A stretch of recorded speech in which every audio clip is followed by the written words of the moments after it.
Igan, nasampulan agad ang mga lumabag sa curfew, nagiinuman at walang suot na pang-itaas na nasa kalye sa Oplang Galugad sa Quezon City. Kasunod ito ng hakbang ng DILG at PNP na ipaigtingin ang pagbabantay para sa mas ligtas na mga lungsod sa bansa. Yan ang unang balita live ni James Agustin. James!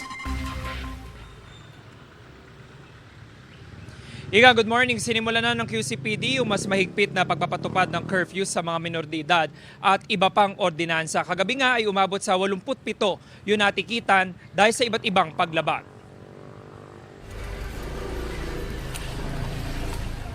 Sinuyod ng mga pulis ang mga kalsada at eskinita sa Barangay Gulod sa Novaliches, Quezon City sa ikinasa nilang Oplang Galugad mag-alas 11 kagabi. Inabutan ng ilang minor de edad na nasa kalsada pa kahit curfew na. Inimbitahan sila at kanilang mga magulang sa barangay hall.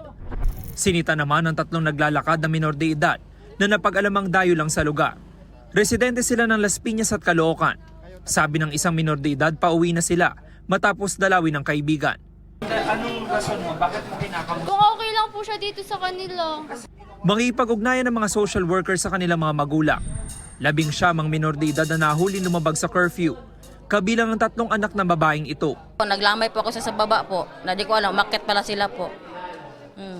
Pero pinagsasabihin. Oo, sinabihan ko po paggabi na umuwi na kayo sa bahay. Sabi ko sa kanila. Ayaw makinig matigas yung mga ulo. 5 lalaki naman ang walang damit pang itaas habang ang isa ay naakto ang umiinom sa pampublikong lugar. Naginom po ako, pakita po ako, kaso nasaktuhan po ako. Ano ba okasyon? Wala naman po, pampantok lang po sa akin. Nagsagawa rin ng Oplang Galugad ang Laloma Police sa Barangay Apolonio Samson at Barangay Manresa. 13 lalaki ang naaktuhang walang damit pang itaas. 7 minor de edad ang lumabag sa curfew. 34 naman ang naitalang may paglabag sa batas trapiko. Sa Cubao may ilang lalaki rin ang nahuli dahil walang damit pang itaas. Sa Kabuuan 87 natikitan sa iba't ibang lugar sa lungsod. Dati na nagsasagawa ng Oplang Galugad ang QCPD.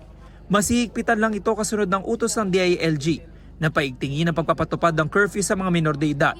Bawal na rin ang mga nagiinuman sa mga kalsada, mga walang damit pang itaas, at nagbividyoke paglampas ng alas 10 ng gabi. Paigtingin po natin ang ating police visibility, especially during night time. Nandiyan po yung alam namin kung saan yung crime-prone areas. Kung pwede po sana makipag-cooperate kayo. Ginagawa naman na po to, but by this time, mas marami po tayong personnel yung dinibote. Inisyuhan ng ordinance violation receipt ang mga nahuli. May multa ring 1,000 hanggang 5,000 piso, depende sa ordinansang nilaba.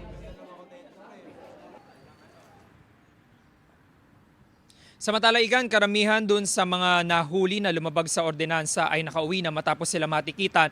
Maliban na lamang po dun sa ilang minor de edad na nasa pangangalaga pa ngayon ng mga barangay dahil makipag-ugnayan pa sila dun sa mga guardian o magulang ng mga bata. Yan ang unang balita mula po rito sa Quezon City. James Agustin, GMA News.